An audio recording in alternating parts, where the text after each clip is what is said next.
Hey, Sam here from Sugar Spun Run, and today we are making peanut butter brownies. All right, this is a super indulgent peanut butter and chocolate recipe. Super fudgy brownies, they come together very easily, much better than box mix, and we're going to have a thick layer of peanut butter in the center. Let's jump right into it. Get your oven preheating to 350 degrees Fahrenheit. Let's grab our chocolate. Okay, so for this recipe, you're going to need 4 ounces of semi-sweet chocolate. When you're making brownies, I recommend a slightly higher quality chocolate, like a chocolate bar. This is just a chopped up semi-sweet chocolate bar. Chocolate chips will work, they're just not my favorite. Go ahead and get this chopped up nice and small because we're going to be microwaving it along with some butter. 8 tablespoons, 1/2 cup of unsalted butter. We're going to drop this in our bowl with our chocolate. Make sure you're using a microwave safe bowl. Oops. And we're going to cut this into like 8 pieces, just because that's going to help the butter melt evenly. If you don't have or don't use a microwave, just pop this over a double boiler and stir frequently until the chocolate and butter are both melted. Over in the microwave, I usually start with 25 seconds, stir it, and then just keep heating it in like 10-second intervals. Once our chocolate and butter are completely melted and our mixture is nice and smooth, we're going to immediately add our cocoa powder. This is a 1/2 cup or 50 grams of natural unsweetened cocoa powder. And I like to add it while things are still warm for 2 reasons. One is that it's going to help the chocolate and butter cool down a little bit, but more importantly, the warmth from those ingredients can kind of help deepen the flavor of the cocoa powder. All right, we're going to slide this out of the way, let that sit for a little bit, grab yourself a large mixing bowl, or at least a nice medium-sized one. We're going to add 3 cups of granulated, no, we're gonna add 300 grams or 1.5 cups of granulated sugar to this. My goodness, people already talk about how I use too much sugar. We're not gonna use 3 cups here. Next up, we're going to add 3 large eggs. Ideally, these should be room temperature. 1, ooh, shattered the whole thing. Someone needs to eat a little bit more oyster shell. And number 3. We will also add a teaspoon of vanilla extract. Those vanilla bean specks make me so happy. It's a lot of flavor right there. Okay, now for this next part, I really recommend using an electric mixer if you have one. So the reason I do this, my cord over here, is because beating the eggs and the sugar together very, very well is going to give us that like nice, shiny, crackly layer on top that I personally really love in a brownie. If you don't have a mixer, you can use a whisk instead. It's just going to be a little bit more of an arm workout. So what we're going to do is we're going to beat this until it has lightened in color, and I'll show you exactly what that looks like in just a second. Recovering from a cold, so if I seem a little sniffly today or my eyes aren't opening enough, that's why. Okay, so that was about a minute on medium-high speed. High speed would also be fine. It's light in color, it's a nice pale yellow, and it's also nice and it's thinned out a lot from when we started. See how nicely it just drizzles off that spatula? Okay, let's grab our chocolate mixture. It doesn't have to be completely cooled, so don't worry about that. Wherever it is in its temperature process, it's fine unless it's resolidified, in which case you need to give it a nice stir or maybe even heat it a little bit more. Sorry, I don't want to leave any behind on the spoon. I don't like to waste butter or chocolate here. All right, so let's go ahead and drizzle this in. No chocolate left behind. All right, now stir this together. You could use your mixer on like low speed for this. I'm just going to use my spatula now. It should come together pretty easily. And look how pretty that is when like the colors are swirling together. Beautiful and marbled looking. All right, once this is nice and uniform, we're going to add our flour and our salt. So I like to use a sifter. I like to sift the flour into the mixture. This is 2/3 cup of all-purpose flour, and we're going to do just a 1/2 teaspoon of salt. Now, I do not use any leavening agents with this recipe, so there's no baking powder, no baking soda. That's completely intentional, and we're just going to just sift this right over. I like a nice, thick, fudgy brownie, so these are exactly that, so I prefer to leave out the leavening agents. You also get a nicer, prettier top with this recipe without using them. All right, once again, we'll stir in everything with our spatula.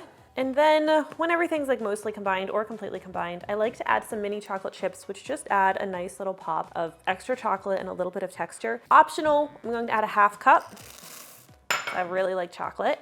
And stir these in as well. And we'll just keep going until all of the flour is well incorporated and our chocolate chips are well distributed. Looking pretty good. Slide that out of the way. We're going to be baking this recipe in a 9x9 square baking pan. You can see I've lined mine with parchment. This is my preference because it makes it easy to lift out the brownies later if I want to. You can just lightly grease your pan if you don't have parchment or don't want to use it, but It's my preference. Makes cleanup really easy too. So we're not going to add all of our brownie batter yet. We're going to add half of it into the bottom of the pan. We'll smooth this into the bottom of the pan. And I actually prefer to use a spoon for this, like the back of just like a large spoon. I'm gonna make sure you completely cover the bottom of the pan. I feel like I can add a little bit more. Try to make the layers even as possible. Next up, we have 1 cup of creamy peanut butter. So we're going to reserve like 2 tablespoons of this. Let me actually measure that out. I have a cup measured out. 2 tablespoons-ish is going to go on the side right there. That's just kind of for decorating on top. This is like my worst measurement ever. In case you can't tell, you don't have to be exact with this, but an approximate is nice. All right, then we'll take the rest and we're just going to spread this evenly over the brownie batter. And I would have done myself a favor if I had kind of dolloped this instead of just putting it in a pile, because that'll make it easier to just kind of smooth it all together.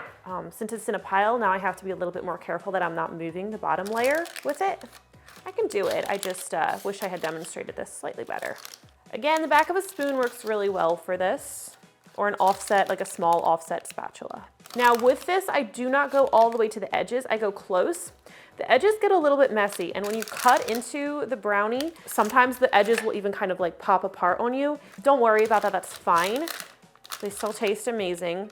But because of this, I really just kind of focus on keeping the peanut butter in like a nice layer in the center with a little bit of a brownie perimeter around the edges. I was so excited to get the peanut butter in there. I didn't show you the best technique, but we'll be okay. Okay, so let's go ahead and grab the rest of our brownie batter. And here I'm going to gently dollop it over the top instead of just putting it in a big pile. This is what we should have done with the peanut butter, but I digress. Let's grab our spoon again and just gently spread this over the peanut butter. And this layer should go all the way to the edges. I'm so excited to eat these. You'd think I wouldn't be because we've made like 100 of them, but they never get old. Now we have this peanut butter we set aside. This gets dolloped again.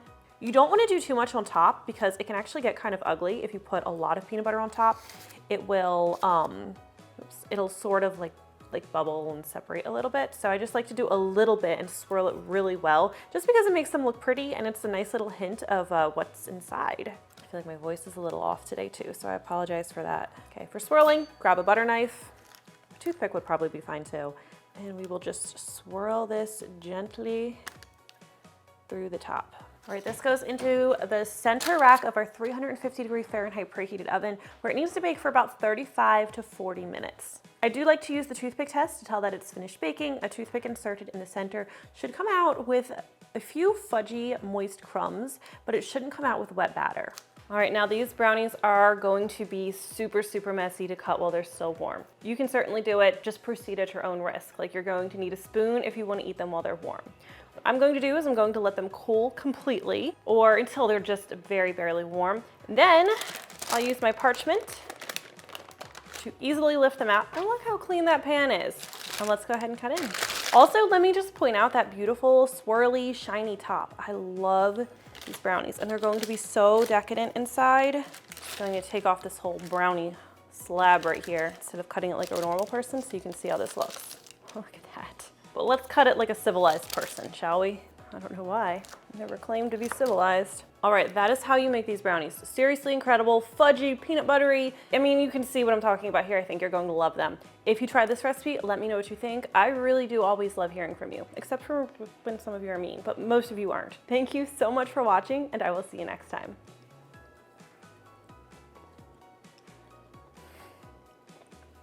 I don't think anyone could be mean about this.